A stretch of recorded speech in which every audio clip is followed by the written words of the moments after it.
Paulo ou de outros. Cada chamado teve a sua peculiaridade nas páginas da Bíblia.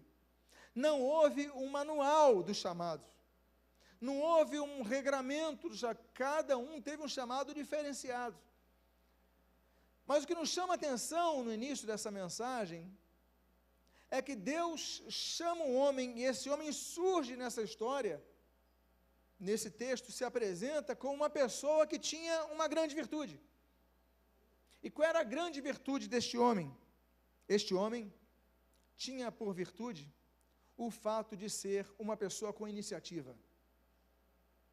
Porque se fosse outro, robotizado, fechado demais na sua caixinha de regras e conceitos, ele falaria, bom, eu tenho que preparar o trigo, mas não tenho local para debulhar o trigo, para preparar o trigo, para malhar o trigo, só tem um lagar, então não vou malhar o trigo.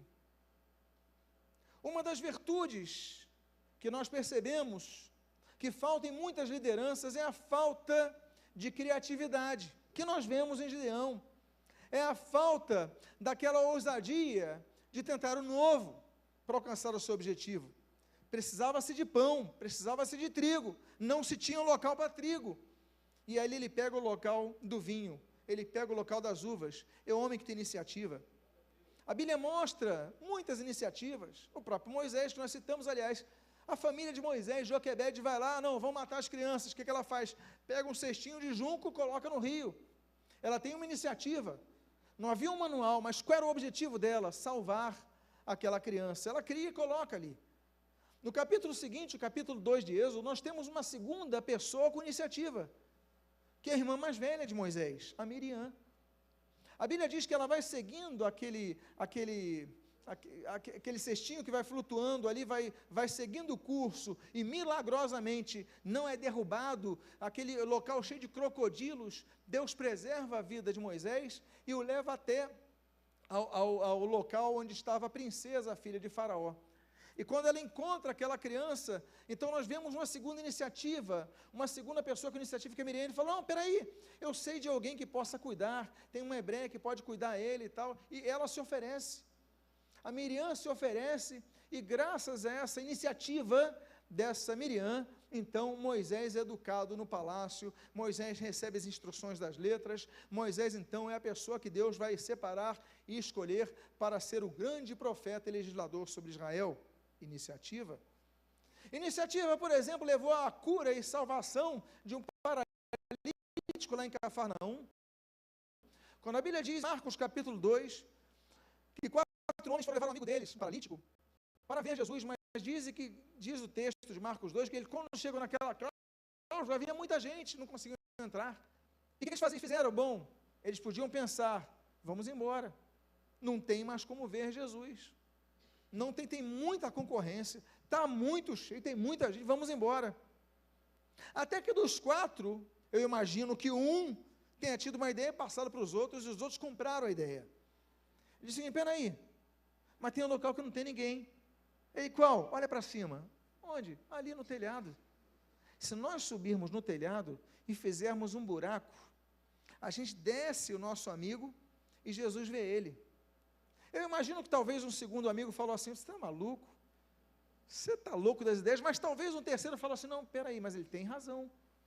Se nosso objetivo é que esse nosso amigo paralítico tenha encontro com Cristo, vale a pena o risco. Aí talvez o quarto tenha dito assim, vamos sujar nossas mãos, vamos mexer nas nossas unhas, vamos nos cansar, está muito sol, a gente está cansado, mas... bom, é o nosso amigo, vamos nos esforçar. E aí eles têm, então, essa iniciativa. Eles não têm apenas a ideia, eles a executam.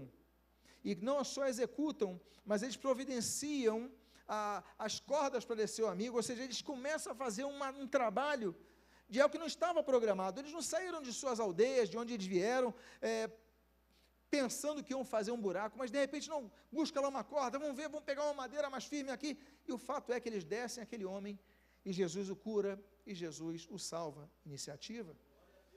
O que não dizer da iniciativa de Esther capítulo 5, quando ela vai então se preparar, ela vai se arrumar para impressionar o rei Assuero, e chega ali, faz, e o impressiona, e ele recebe, o atende, e graças à iniciativa de Esther, o povo de Israel não é exterminado. Iniciativas. Um homem baixo, um homem de baixa estatura, Lucas capítulo 19, a Bíblia diz que Jesus passava por Jericó, e naquela ocasião aquele homem também tinha impeditivos, não tinha a possibilidade de ver Jesus. Ele fala, tem uma forma, ele olha para cima de novo. Você vê que a solução muitas vezes é olhar para cima. É o Salmo 121 aplicado, ele olha para cima e vê um sicômoro com aquele ramo, com aquele galho, com aquele tronco, ele sobe, e aí Jesus olha para ele e fala, Zaqueu, desce depressa, eu vou na tua casa, eu vou ficar na tua casa. E há salvação naquele homem, Deus lhe dá responsabilidades, ele cumpre as responsabilidades naturalmente, e esse homem então recebe a salvação do Senhor Jesus, graças à sua iniciativa. Liderança exige iniciativa, exige criatividade. Nós só não podemos ficar parados, nós temos que criar alguma coisa, gerar alguma coisa, pensar em alguma coisa, e não apenas nos conformarmos, chegar aos nossos púlpitos domingo, temos que criar alguma coisa, gerar movimento. Não podemos aceitar a mediocridade, ou seja, ao que é médio, ok? Ao mediano, não podemos aceitar isso. Temos que buscar a excelência, temos que buscar o melhor para o reino de Deus.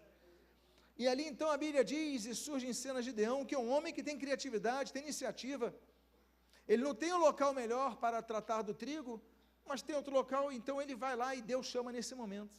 E Gideão, seu filho, diz a Bíblia, estava malhando trigo no lagar. Para quê? Para pôr a salvo dos midianitas. Talvez o local do moinho fosse ali próximo no caminho dos midianitas. Talvez o celeiro fosse no caminho onde estavam vindo os midianitas, os exércitos inimigos. O que ele faz? Eu não vou perder o meu trigo. Eu vou pegar e vou botar no lagar, que é mais distante, que é mais escondido, que é mais no local mais temperado, no local que tem uma estrutura melhor para o líquido ser retido, eu vou colocar no outro local. Ou seja, um homem que não se conforma, o homem que avança. E a Bíblia diz então, no versículo número 12, então, o anjo do Senhor lhe apareceu e lhe disse, o Senhor é contigo, homem valente. As pessoas que são chamadas, muitas vezes, podem estar sozinhas, mas não estão solitárias. Há uma diferença muito grande, porque você pode pensar que está passando uma situação, você está isolado, sozinho, mas você não está solitário. Adão estava sozinho, mas não estava solitário na terra. Gênesis mostra isso. Êxodo 19 mostra que tem um momento que Moisés se despede dos seus homens e continua subindo ao cume do Monte Sinai. Lá ele estava sozinho, mas não estava solitário, porque a presença de Deus se manifestava naquele local. Gênesis 37, quando José é lançado pelos seus irmãos naquele poço, José ficou no poço sozinho, mas Deus estava olhando para José, estava preparando o momento da honra daquele homem. Por quê? Porque a presença de Deus está até quando nós estamos no fundo de um poço seco em nossas vidas. Até o próprio filho de Amitai, Jonas capítulo 1, a Bíblia diz, então que esse homem é lançado no mar, e ali é engolido por um peixe, e fica no ventre do peixe 3 dias, e aí nós pensamos, ele estava sozinho no ventre do peixe. Não, Deus estava ali, trabalhando naquela vida, direcionando aquela vida. É importante mencionarmos isso, que Jonas naquele peixe, ele não tinha um leme, Jonas naquele peixe, ele não tinha um volante, Jonas naquele peixe, ele não tinha remo, Jonas não guiava aquele peixe, mas Deus guiava o peixe. Jonas estava preso, mas Deus continuava guiando a vida de Jonas, até soltá-lo para o cumprimento de sua missão. Eu quero dizer para vocês, meus amados, que no momento que Deus começa a nos chamar para trabalhar na sua seara, nós podemos pensar, mas estou solitário nessa situação. Não, você não está, porque enquanto você está trabalhando, você está envolvido com atividade, você está procurando fazer alguma coisa, e aquela coisa que ele queria fazer não era uma coisa espiritual, Era uma subsistência. Era para eles sobreviverem, para terem trigo, para terem comida. Ele estava cuidando dele, ele estava cuidando provavelmente da família dele, dos amigos dele, da aldeia dele. Ele estava trabalhando trigo no lagar, mas ele não estava parado, e nessa hora Deus lhe chama. Deus chama pessoas quando estão, muitas vezes, não buscando fazer a obra, mas buscando fazer outras coisas, buscando cuidar do trigo da tua família, no meio do seu trabalho, no meio dos seus afazeres. E Deus chega e a Bíblia diz: o Senhor é contigo, homem valente. Se nós vemos, percebemos, notamos, observamos a postura de iniciativa deste homem, de criatividade desse homem, o primeiro qualificativo verbalizado de Gideão é esse que o anjo do Senhor diz: homem valente. Porque essa é outra característica do homem a quem Deus chama, é que tem que ter valentia. Porque eu imagino, e o texto não diz que outros homens estavam pegando o trigo e levando para o lagar, mas Gideão estava. Talvez outros tivessem fugido, talvez outros tivessem: eu não vou conseguir. Mas a Bíblia diz que Jonas foi, enquanto estavam vindo os midianitas, ele estava cuidando da subsistência dos seus, da sua família, da sua casa, da sua vida. E o anjo do Senhor fala: olha, você é homem valente, o Senhor está contigo. Seria muito bonito se nós encerrássemos essa mensagem no versículo 12, mas o versículo 13 nos surpreende com a fala desse homem. Quando esse homem começa a falar, parece que ele joga tudo fora.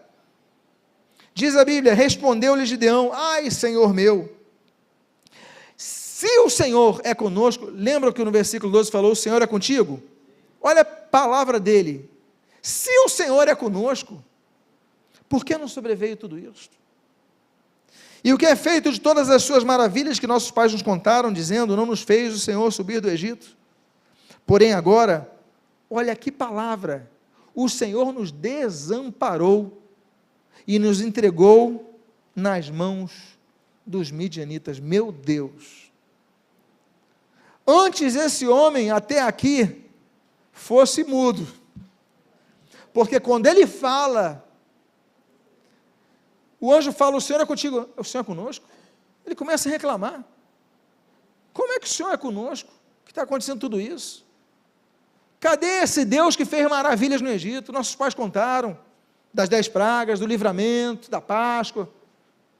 Cadê esse Deus? Nós vemos um homem que está passando por uma crise de fé, porque ele não tem fé naquele chamado, ele não tem fé que Deus o estava chamando.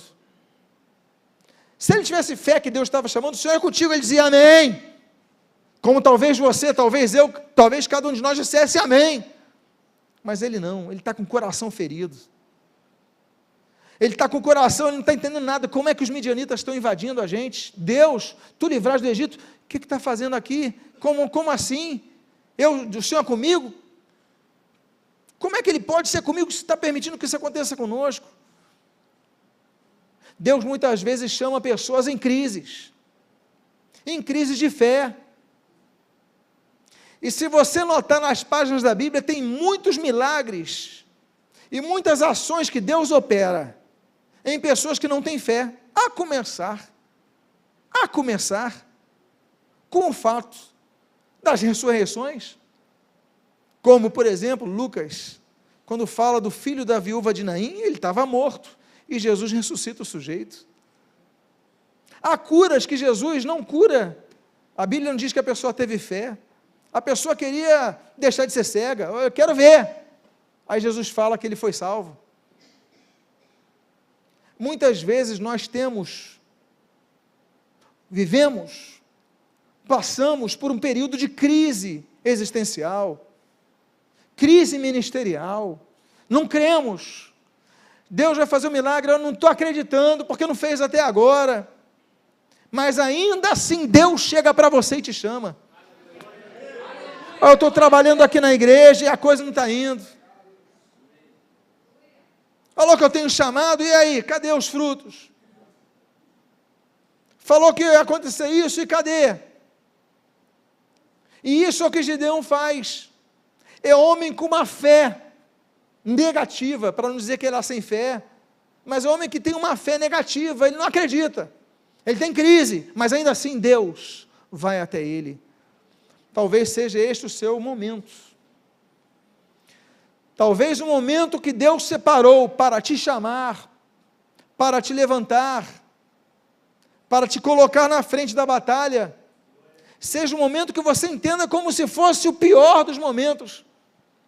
Talvez você pense, não, mas se fosse 1 ano atrás eu estava mais animado. Se fosse há 3 anos atrás eu estava empolgado. Mas é no momento de crise que Deus te chama. E aí ele fala isso. E no versículo número 14, a Bíblia diz: então, se virou o Senhor para ele e disse: vai nessa tua, o quê? Força, e livra Israel das mãos dos midianitas. Porventura, não te enviei eu? Porventura, não te enviei eu? Amados irmãos, Deus chama pessoas que tenham coragem para enfrentar. Esse mesmo homem que tem coragem para contra-argumentar Deus fala, essa é a tua força, então vai nessa sua força.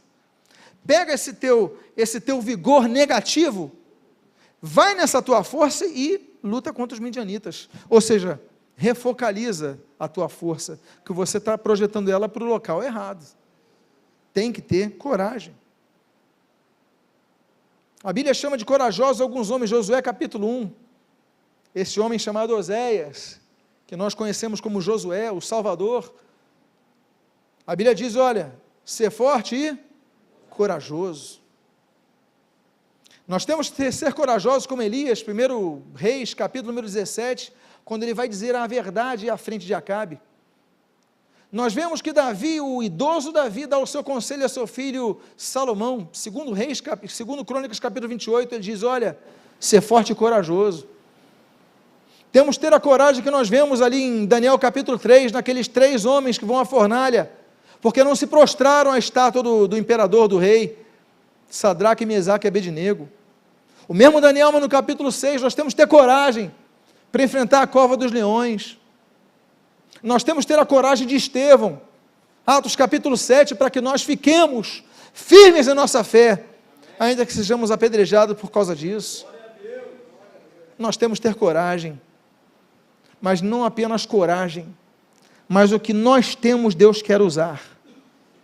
Aquela postura de Gideão foi compreendida por Deus como eu não compreenderia, talvez não você tampouco, que Deus pega e fala, essa é a tua força, pega essa tua força, Gideão, e lança contra os midianitas, porque não sou eu que estou te enviando? Diga à pessoa que está do seu lado, se Deus envia, usa a força que Ele te deu.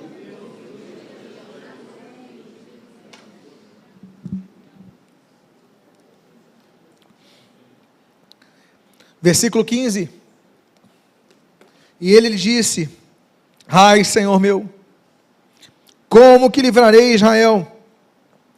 Eis que a minha família é mais pobre em Manassés, e eu, o menor na casa de meu pai. Tem pessoas melhores do que eu, tem pessoas mais capacitadas do que eu, tem pessoas mais talentosas do que eu, por que tu estás me chamando? Deus gosta de trabalhar com coisas pequenas. Deus trabalha com coisas pequenas. Não é assim, inclusive, com aquela profecia de Miqueias 5:2, que se concretiza em Mateus 2, quando Deus escolhe Belém, a pequenina Belém, a menor dentre as cidades de Judá, para que nascesse o grande rei, como diz Miqueias 5:2, e tu, Belém Efrata, és a menor dentre milhares, ou seja, não tem cidade menor, e Deus escolheu ali, para que viesse o rei dos reis, porque Deus escolhe coisas pequenas. Por exemplo, 1 Samuel capítulo 17, Davi venceu a batalha, a primeira grande batalha contra um exército inimigo, e ali focando no maior dos seus adversários, Golias, com um armamento pequeno, porque o armamento grande não lhe servia, e Deus usa o armamento pequeno para dar vitória. Não é isso que nós vemos, por exemplo, no que a Bíblia diz, Salmo capítulo número 8, que Deus suscita dos pequeninos força. São das pequenas coisas que Deus tira força. Meus amados irmãos, pequenas coisas. Para Deus não precisa vir hordas de pessoas trazendo alimentos. Para Ele bastam 5 pães e 2 peixes, coisas poucas. Ele multiplica. Basta uma panela, Ele multiplica o que está dentro. Basta uma botija, Ele multiplica o que está dentro. Deus trabalha com coisas pequenas. Deus trabalha com as coisas loucas desse mundo, não é isso que Paulo fala? As que estão desprezadas. Então não diga eu sou pequeno, não diga eu sou menor. Se Deus te chamou, Ele vai te capacitar a você atingir os seus objetivos. Eu sou menor, mas Deus chamou. E aí nós vemos o segredo no versículo seguinte. Versículo número 16, a Bíblia diz: tornou-lhe o Senhor, já que estou contigo, ferirás os midianitas, como se fosse um só homem. O que ele precisava, nesse momento, era a presença de Deus. Mas não tem 32 mil, depois vão ter 22 mil, depois vão ter 10 mil, depois vão ver 300, não importa. O que mais importava para Gideão era Deus estar do lado dele. O que mais importa para a nossa vida é que Deus esteja ao nosso lado, aquele que nos chamou esteja ao nosso lado. Que a presença de Deus é tudo que nós precisamos.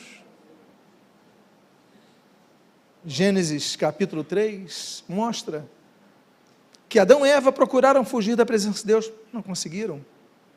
O capítulo seguinte, Gênesis capítulo 4, a Bíblia diz que Caim procurou fugir da presença de Deus, mas também não adiantou nada.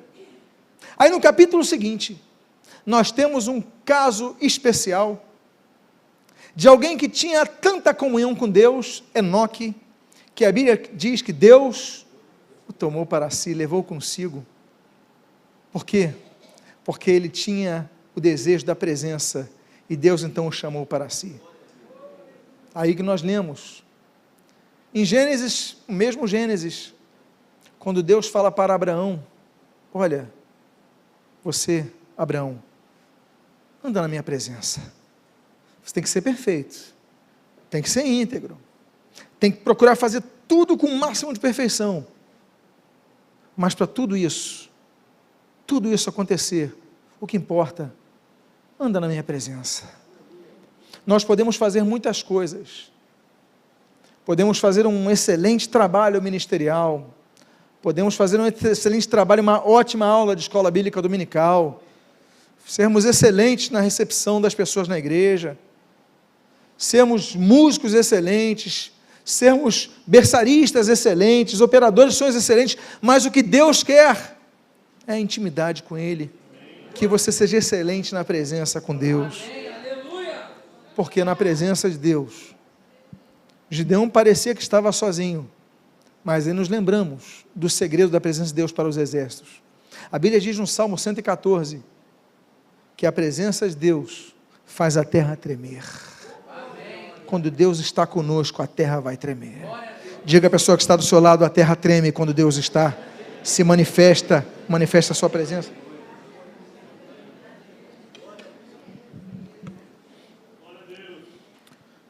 Versículo 17 até o 21. A Bíblia diz: ele respondeu: se agora achei mercê diante dos teus olhos, dá-me um sinal de que és tu, Senhor, que me falas. Rogo-te que daqui não te apartes até que eu volte e traga a minha oferta e a deponha perante ti. Respondeu ele: esperarei aqui até que voltes. Entrou Gideão e preparou um cabrito e bolos asmos de 1 efa de farinha. A carne pôs num cesto e o caldo numa panela, e trouxe-lhe até debaixo do carvalho lhe apresentou. Porém o anjo do Senhor lhe disse, o anjo de Deus lhe disse: toma a carne e os bolos asmos, põe-nos sobre essa penha, e derrama-lhe por cima o caldo, e assim o fez.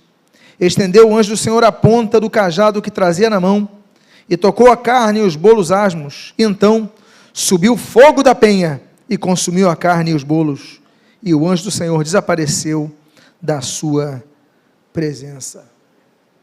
O sinal que Deus deu, o primeiro sinal que Deus deu a Gideão, foi: olha, eu vou preparar uma oferta para ti, eu vou preparar o melhor que eu tenho para te oferecer, é o caldo, é o pão, vou preparar o melhor. Ele oferece, ele fala: agora derrama o caldo na penha, na pedra, e ele pega então aquele cajado, aquele bordão, toca e sai fogo de dentro. O fogo na Bíblia aparece pela primeira vez com a espada do querubim ali guardando o jardim do Éden, Gênesis capítulo 3. Nós vemos fogo, por exemplo, ali no Monte Sinai, em Êxodo capítulo 19, quando Deus manifesta a sua presença diante de Moisés e perante todo o povo. Mas é interessante notar aí, Levítico capítulo 6, a Bíblia diz que o fogo, ele não pode apagar-se, ele tem que estar perpetuamente aceso no altar.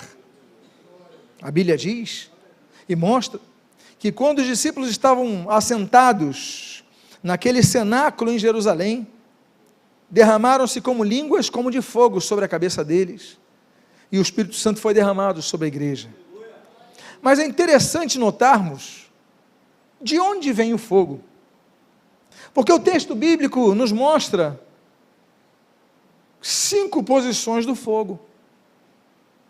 Nós temos, por exemplo, o fogo que vem de cima, como em 1 Reis capítulo 18, naquele Monte Carmelo, quando Elias roga ao Senhor e desce fogo do céu. Nós temos o fogo que vem de fora, como nós lemos em 1 Samuel capítulo 3, naquele candelabro com 7 braços, a Bíblia diz então que lá ia Samuel e acendia cada um dos braços daquela menorá, ou seja, o fogo que vem de fora. Nós temos o fogo que vem de dentro, como nós encontramos ali em Êxodo capítulo número 3, quando a Bíblia diz que de dentro de uma sarça, Moisés via que saía fogo, e aquela sarça não se consumia.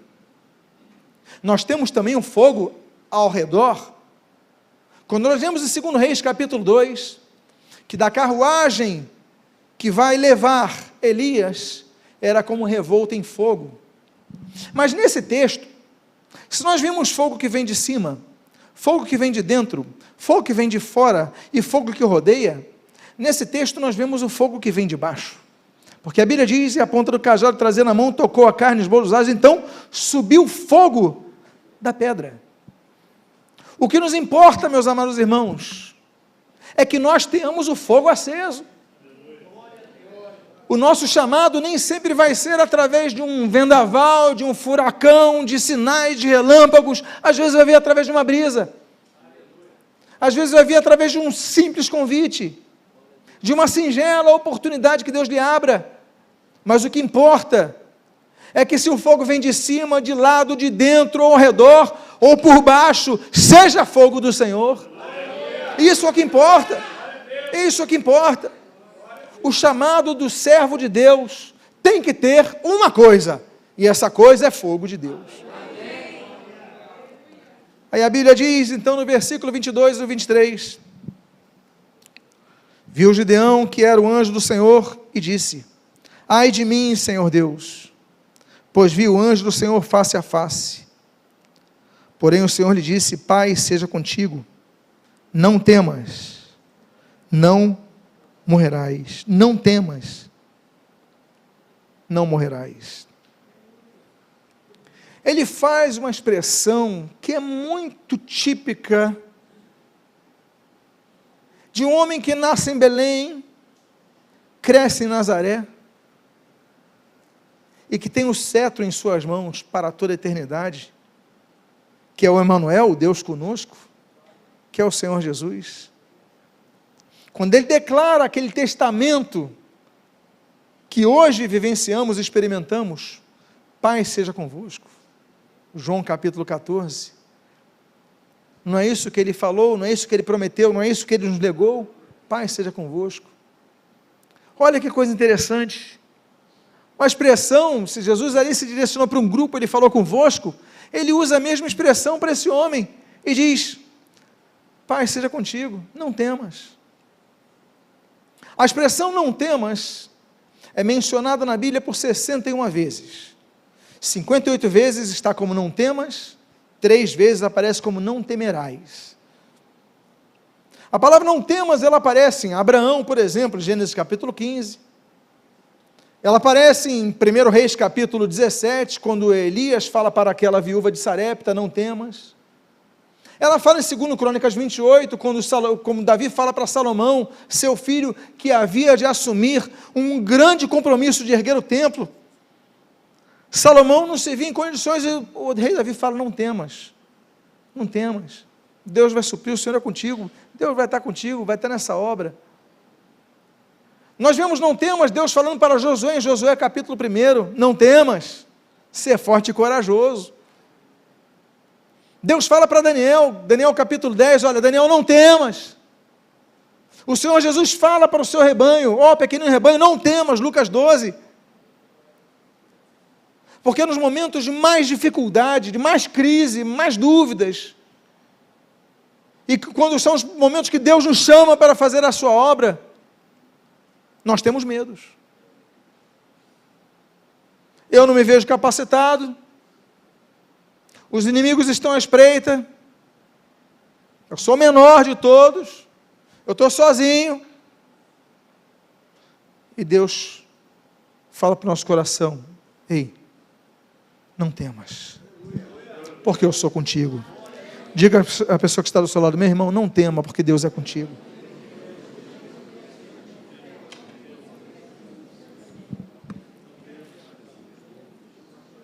Versículo 24, a Bíblia continua dizendo, então, Gideão edificou ali um altar ao Senhor e o chamou de o Senhor é paz, Jeová Shalom, Yahvé Shalom, até o dia de hoje, está o altar em Ofra, que pertence aos abiesritas. É interessante que o local onde ele ergue o altar não é a terra dele, é em Ofra, é a terra dos abiesritas, mas a marca dele ficou ali, o testemunho dele ficou ali. O que nós fazemos para Deus, os altares que nós levantamos a Deus, o legado testemunhal que nós deixamos quanto ao que Deus nos usou, não são para serem confinados ao local onde nós estamos, mas para que todos ao redor percebam que Deus é com essa pessoa. Não é isso que aquela mulher falou para o seu marido sobre Eliseu? Olha, vejo que esse é um homem de Deus. Não é isso que nós vemos Samuel? Samuel se vira para o povo e fala assim, olha, todos vocês agora, vocês me conhecem desde sempre, cresci aqui, vivi aqui, me apontem alguma coisa que eu falei, podem falar agora. E a Bíblia diz que ninguém falou nada, o povo nada falou, porque não tinha nada para falar. O fato é, meus amados irmãos, que muitos líderes cristãos não deixam marcas, mas deixam rastros. Estão sujando o nome do Evangelho por onde passam. Péssimos testemunhos. Mas Deus nos chama a deixarmos altares onde passamos. Altares onde as pessoas vejam, olha, esse Gideão passou aqui e Deus usou esse homem para nos trazer libertação. Onde você passar, que não fique um rastro, mas fique uma marca de Deus na sua vida.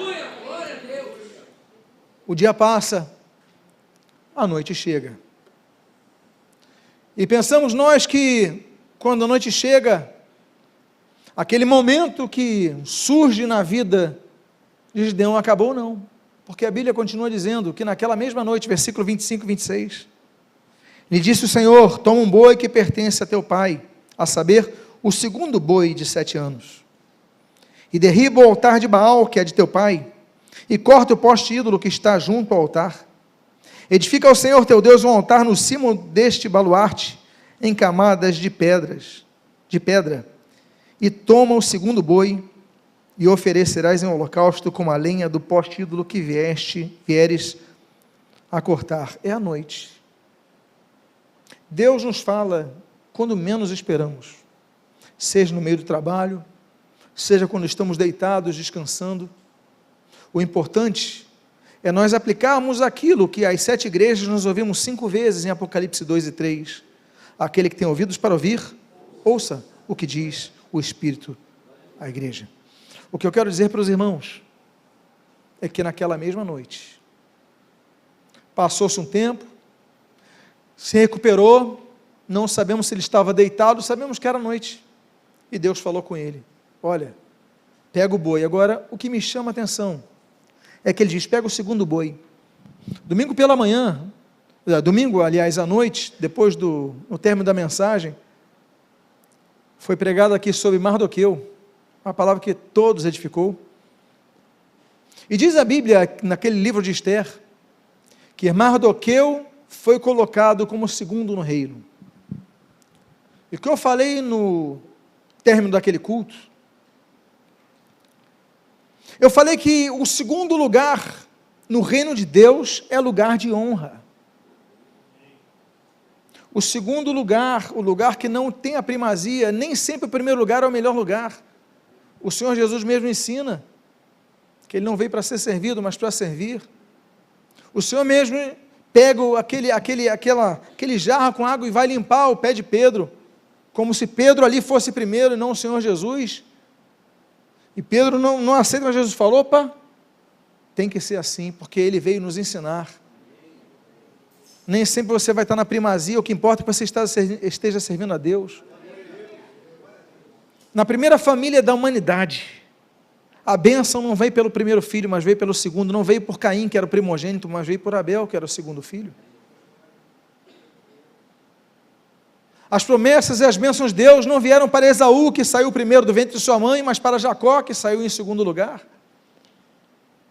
A Bíblia diz que José foi tirado daquele cativeiro, colocado diante de Faraó, e a Bíblia diz que Faraó o colocou como segundo no reino. Nós vemos coisas semelhantes não com Mardoqueu apenas, vemos com Daniel, por exemplo, segundo no reino. Quando vai ser edificada a casa do Senhor, Deus fala: a glória da segunda casa será maior do que a primeira. Não queira você servir a Deus para ter primazia. Não queira você servir a Deus para ser o primeiro. Entenda que Deus não escolheu o primeiro boi, mas Ele falou: quero o segundo. Aleluia! Eu quero o segundo.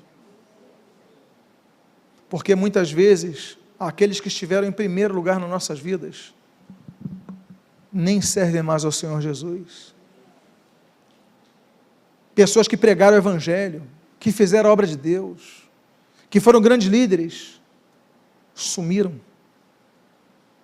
Mas Deus pegou as pequenas coisas, as pequeninas, as loucas, as desprezáveis, e ali as usou, e ali resplandeceu o Evangelho. São os pequeninos que Deus gosta.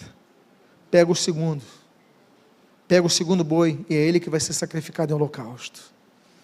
Nós temos que aprender que antes de nós derrubarmos os altares, como Ele manda derrubar, e edificar o altar, Deus quer ver um coração humilde na nossa vida. Aí o texto continua no versículo de número 27.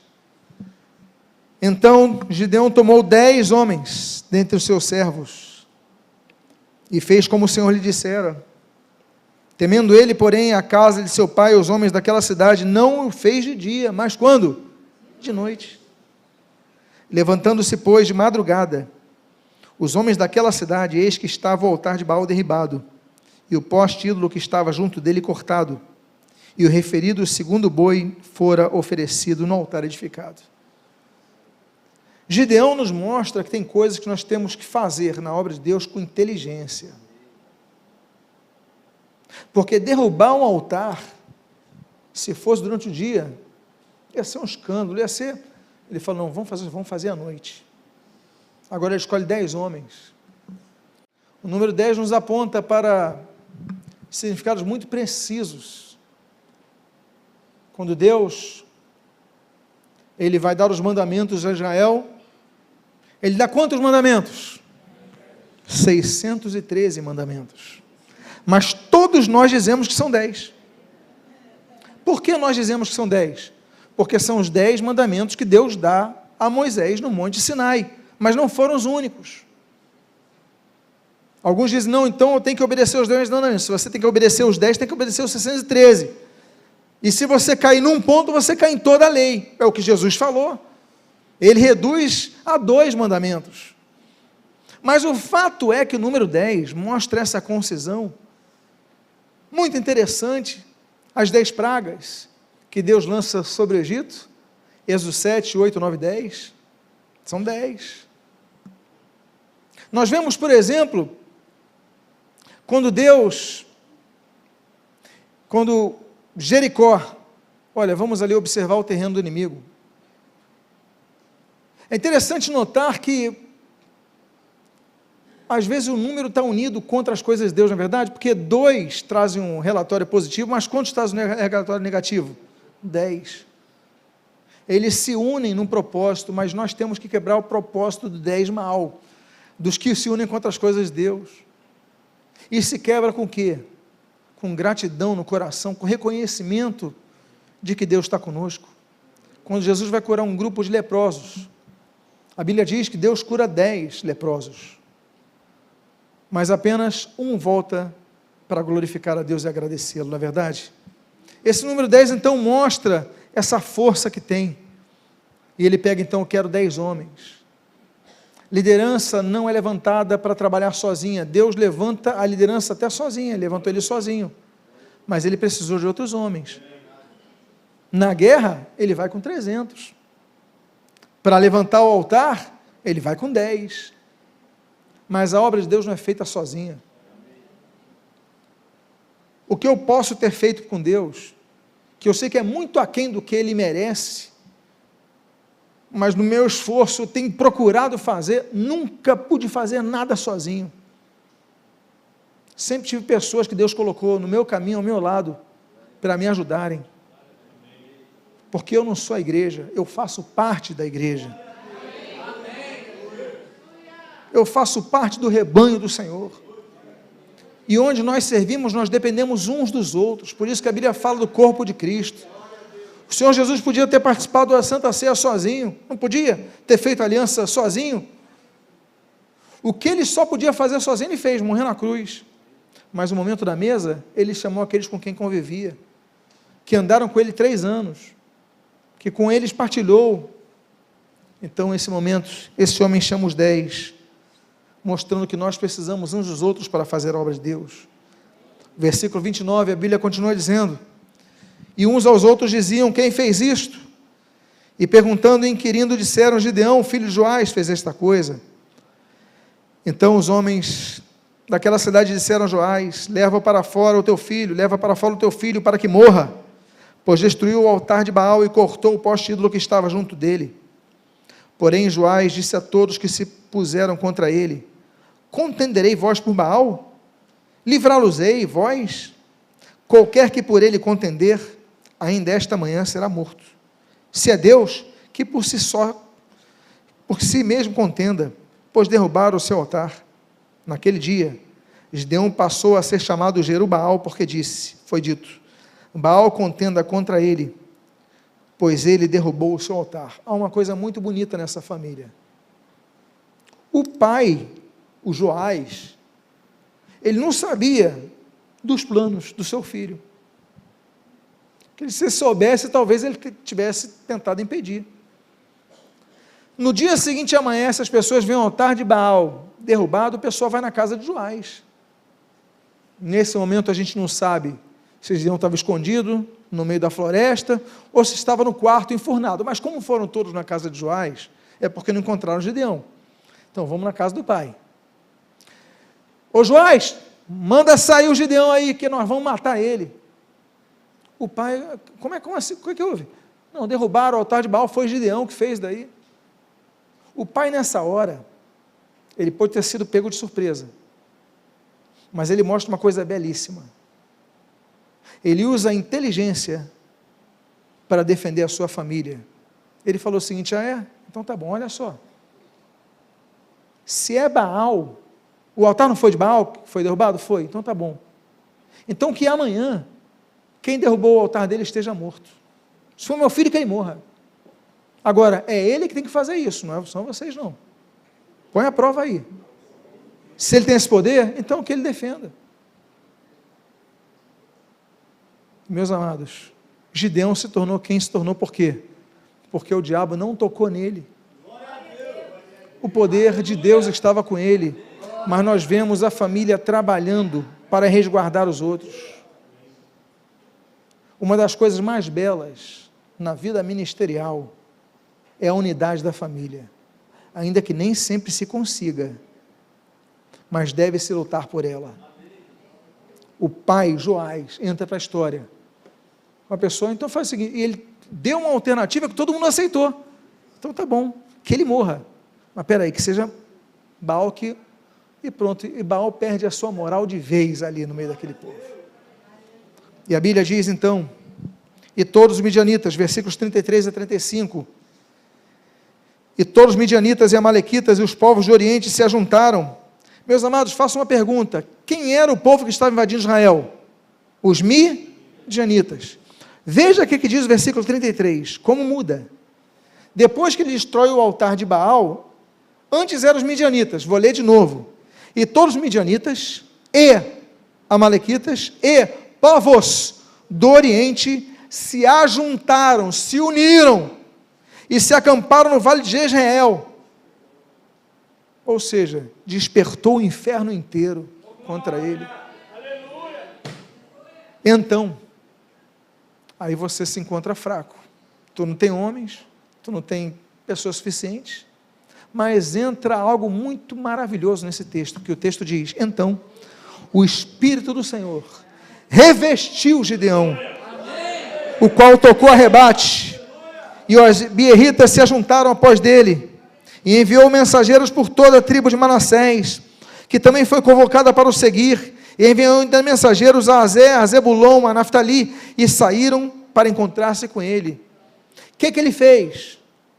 Bom, agora não é apenas o midianita que está querendo minha cabeça, o meu povo queria, já desistiu, mas agora são outros povos. Eu vou fazer o seguinte, vou tocar, a Bíblia diz que o Espírito se apossou dele, e quando o Espírito se apossa dele, ele chama outros povos para se unirem a ele,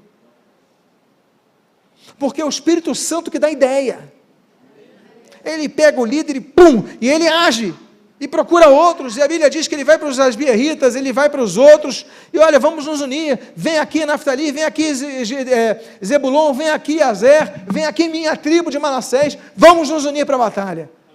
Ou seja, ele age. O inimigo está crescendo, o Espírito Santo vem, então tá bom, nós vamos crescer também, nós vamos nos preparar. O inferno vai reagir? Vai, mas Deus vai enviar pessoas, que talvez você nem conheça. E aí o versículo 36 a 38 diz: disse Gideão a Deus, se hás de livrar Israel, eu não aguento esses 6, diz Gideão, mais um si. O Espírito se aposta, o cara une os exércitos, ele fala, se hás de livrar Israel por meu intermédio, como disseste, eis que eu porei uma porção de lã na eira, se orvalho tiver somente nela, e seca a terra ao redor, então conhecerei que hás de livrar Israel por meu intermédio, como disseste. E assim sucedeu, porque ao outro dia, se levantou de madrugada, e apertando a lã, do orvalho dela espremeu uma taça cheia de água. A terra ao seu redor está seca, está estéril, a sua vida emocional está seca, a sua vida econômica está seca, a sua vida ministerial está seca, a terra ao seu redor está seca, mas Deus fala, pega a lã, e a Bíblia diz que ele espreme, e sai água. Há duas interpretações de água na Bíblia. Uma delas é aquela que o Senhor Jesus aponta como sendo o Espírito Santo, a fonte inesgotável de água viva. De nosso interior fluirão rios de quê? De água viva, dizendo ele sobre o Espírito Santo. Ainda que tudo ao nosso redor esteja seco, mas eu quero que você pegue aquilo que você tem em mãos. Não é grande coisa, é um novelo de lã, é um pedaço de lã que saiu de alguma ovelha, e ele pega, ela está completamente encharcada, e ele vai tirando a água e enche um cálice, uma taça, ela fica cheia de água. Ainda que estejamos no deserto, Deus não nos deixará morrer de sede. Aleluia, glória a Deus. E eu encerro, porque para falar do chamado de Gideão eu podia demorar mais 1 hora aqui, mas eu vou encerrar com o último versículo, que é o terceiro dos sinais que Deus apresenta a este homem. O primeiro foi com fogo, que saiu debaixo das pedras. O segundo foi que no meio da terra seca, o novelo de lã estava cheio de água. E o terceiro, a Bíblia diz no versículo 39 e no versículo 40, disse mais Gideão: não se acenda contra mim a tua ira, se ainda falar só esta vez. Rogo-te que mais esta vez eu faça a prova com a lã. Só que a lã esteja seca, e na terra ao redor haja orvalho. E Deus assim o fez naquela noite, pois a lã estava seca, e sobre a terra ao redor havia orvalho. Os irmãos se lembram que eu falei de 2 significados de água, que são opostos entre si? Nós vemos uma prova que Gideão pede, aliás, 2 provas que Gideão pede, que são exatamente opostas entre si, mas pegando os mesmos elementos. Aquela segunda prova, e a primeira com o novelo de lã, ele fala a terra seca e o novelo molhado. Mas Deus, eu quero mais uma vez uma prova. Não se ire o Senhor comigo. Mas se realmente me chamastes para essa obra, eu te peço que a terra toda é cheia de orvalho, mas a lã está seca. E ele vai àquela noite, e a Bíblia diz que aquela lã está seca.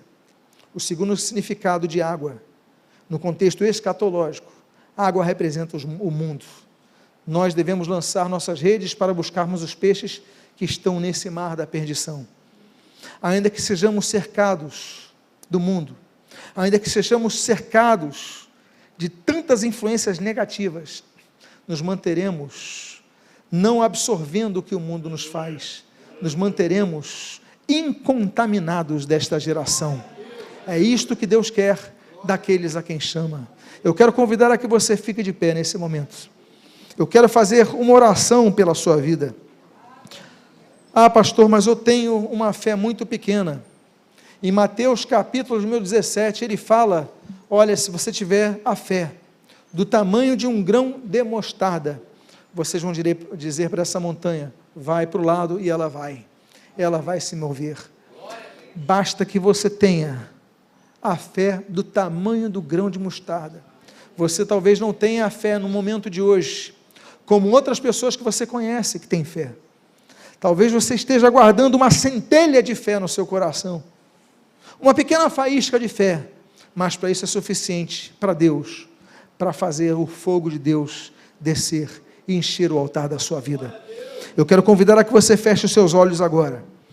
Eu quero fazer uma oração por você, uma oração por você que tem fugido do chamado de Deus, ou que tem experimentado decepções, e tem pensado em recuar, tem pensado em andar para trás, tem argumentado e contra-argumentado com Deus, será Deus, será Deus, será Deus, toda hora você vai falando, mas Deus vai mostrando mais uma prova. E você que está ouvindo essa mensagem hoje, que veio a este local, que está ouvindo essa mensagem pela internet, não importa, o que importa é que Deus esteja falando com você. E se você é uma dessas pessoas que estava buscando o sinal e Deus lhe deu essa noite, coloque a mão no seu coração, porque nós vamos orar por sua vida. Pai amado, há muitas pessoas aqui, servos teus, que estão dizendo, Deus, eu desanimei, Deus, eu tenho minhas dúvidas, eu tenho minhas dificuldades, eu não estou no local adequado para fazer a tua obra, eu estou malhando trigo no lagar das uvas, mas é ali que tu me chamas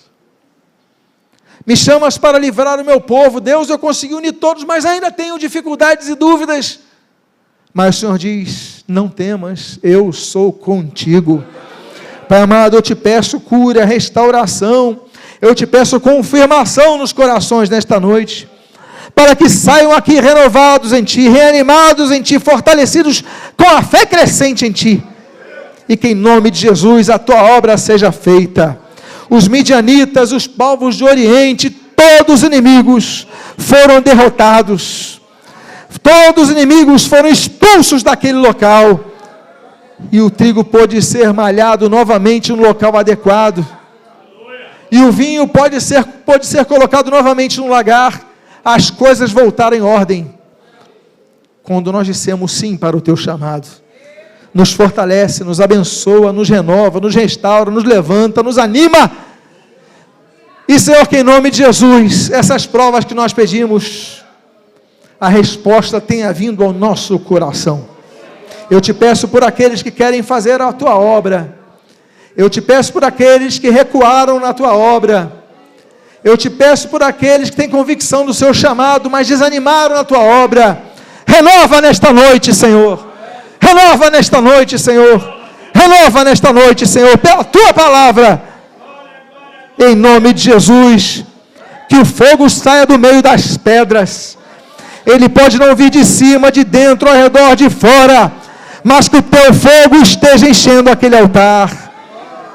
Senhor, que seja o segundo boi, que seja a segunda opção, que seja, não importa, o que importa, Deus, é que a Tua presença esteja ao nosso lado. Abençoa as nossas vidas, abençoa a Tua igreja, e o que nós pedimos, Deus, nós o fazemos agradecidos, em nome de Jesus, e aqueles que acatam esta oração, concordam com essa oração, e dizem amém a esta oração, glorificam o Senhor Jesus nesta noite. Glorifica a Deus nesta noite.